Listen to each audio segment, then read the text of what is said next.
আমার কাছে তো মনে হয়েছে, এবং আমার কেন মনে হয়েছে যেটা ইমপ্লিমেন্টেবল, বিকজ আমি দেখেছি যে ক্যাপাসিটি ওয়াইজ, এখন এটা বললে তো আপনারা বলবেন যে আমি বায়াস, কিন্তু আমি দেখেছি যে জামাত, শিবির বা এনসিপি, এখানে সব এডুকেটেড ছেলেমেয়েরা, এক একজন পিএইচডি করছে, বিভিন্ন মানে কেউ ইঞ্জিনিয়ার, কেউ ডাক্তার।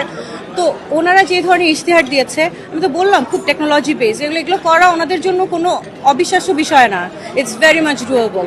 ওনাদের ইচ্ছাও আছে, ওনাদের ম্যান পাওয়ারও আছে, আমি দেখছি ক্যাপাসিটিও আছে, তাহলে এটা কেন বাস্তবসম্মত হবে না? জামায়াতে ইসলামকে হচ্ছে নারী বিদ্বেষী অনেক ক্ষেত্রে বলা হয়, কিন্তু তারা যে আসলে নারী বিদ্বেষী না সেটা তারা ইশতেহারে প্রমাণ করেছে। এবং তারা যে শুধুমাত্র মুসলিম জনগোষ্ঠীর জন্য কাজ করবে তা না, এখানে বিভিন্ন ট্রাইবালের যারা ছিলেন বা অন্যান্য ধর্মের ছিল তাদের জন্য কি ধরনের কাজ করবে, যেমন বিভিন্ন বলা আছে যে তারা কিভাবে কাজ করবে শিক্ষা শেষ হওয়ার পরে। এছাড়া নারীদের জন্য আলাদা একটি প্ল্যাটফর্ম রেখেছেন তারা। তো আমার কাছে মনে হয় যে তারা তো সেখানে বলেনি যে শুধুমাত্র মুসলিমদের জন্য, সেটা সব মানুষের জন্য।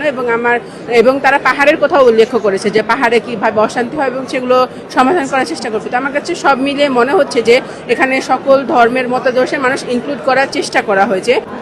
যুবকদের ক্ষেত্রে যে ইশতেহার দিয়েছে যে শিক্ষা শেষ হওয়ার 2 বছর পর পর্যন্ত তারা ভাতা পাবেন এবং তাদেরকে একটা প্রশিক্ষণ দেওয়া হবে, সেখানে ওয়েবসাইট থাকবে এবং ওয়েবসাইটের মাধ্যমে তারা তাদের কি কি যোগ্যতা আছে সেগুলো তারা ইনক্লুড করবেন এবং সেই ক্ষেত্রে তাদেরকে কাগজ নিয়ে যেতে হবে এবং সেভাবে তাদের ট্রেনিং দেওয়া হবে। এবং কর্মমুখী শিক্ষার কথাও বলা হয়েছে, ক্লাস 6 থেকে চালু করবে। তো আমার কাছে মনে হয় যে যেমন কাউকে ভিক্ষাবৃত্তিতে না, তারা হচ্ছে যে কাজের বিনিময়ে খাওয়া, এই জিনিসটাকে তারা বেশি প্রলুব্ধ করছে এবং শিক্ষার ক্ষেত্রেও আমরা দেখছি যে ভালোই তারা ব্যবস্থা করছে। বিএনপিও যদি আমাকে ইনভাইট করে আমি সেখানেও যাব, আমার কোনো রিজার্ভেশন নাই। আমি দেখতে চাই যে সামনের দিনে আমাদের, যেহেতু we are hoping for a Democratic election and Democratic country, সেই ক্ষেত্রে যে কোনো পলিটিক্যাল পার্টি সে আসলে বাংলাদেশকে নিয়ে কী চিন্তাভাবনা করে, কিভাবে পলিসি নিবে, কিভাবে এক্সিকিউশনে যাবে, সেগুলো জানার একটা আগ্রহ বা কিউরিয়াসিটি আমার থাকতেই পারে। সো আমাকে যদি ইনভাইট করে আমি সেখানেও যাব। আর যদি সাইবার বুলিং কথা বলেন, আসলে বিষয়টা কি জানেন, একটা টাইমে বুলিং করতে করতে করতে করতে এমন অবস্থা হয়ে গেছে যে আমার আসলে মানে এসব আর গায়ে লাগে না, কষ্ট পাই। বাট ঠিক আছে, আমি মনে করি যে একটা টাইমে ওনারা ওনাদের ভুল বুঝতে পারবেন, because I have always been a pro Bangladeshi person.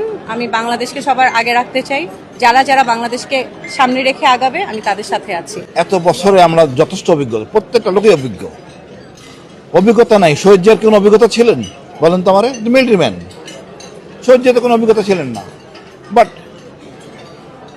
অনভিজ্ঞ লোক দেশ চালাতে পারবে না। মূল জিনিস হলো সৎ, দেশপ্রেম, দেশের মর্যাদা ধারণ করা। আমার মনে হয় এটা যারা যাই বলুক, এটা আমলে নেওয়ার কিছু নাই। ওই এক যাই সততায় আসেন, দেশ আমরা মাথা উঁচু করে বাঁচতে চাই, ভারতের আধিপত্যমুক্ত বাংলাদেশ চাই। এরা যদি ধারণ না করেন কোনো লাভ নেই। একটা দল ইসলামের উপর, ইসলামের যে ইনসাফের নীতি সেটার উপর দাঁড়িয়ে, ইসলামের যে মূল্যবোধ সেটার উপর দাঁড়িয়ে দল গঠন করে, কিন্তু তারা যখন রাষ্ট্র ক্ষমতায় যায় তারা ইসলামের যে জবাবদিহিতা, আল্লাহর ভয়ে তারা দুর্নীতি থেকে দূরে থাকে এবং মানুষের জন্য কাজ করার যে ম্যান্ডেট নিয়ে তারা যায় সেটার জন্য কাজ করে। এইটা একটা মিউচুয়ালি এক্সক্লুসিভ জায়গা।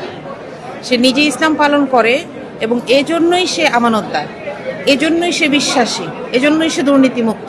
এটা আমাদেরকে বুঝতে হবে।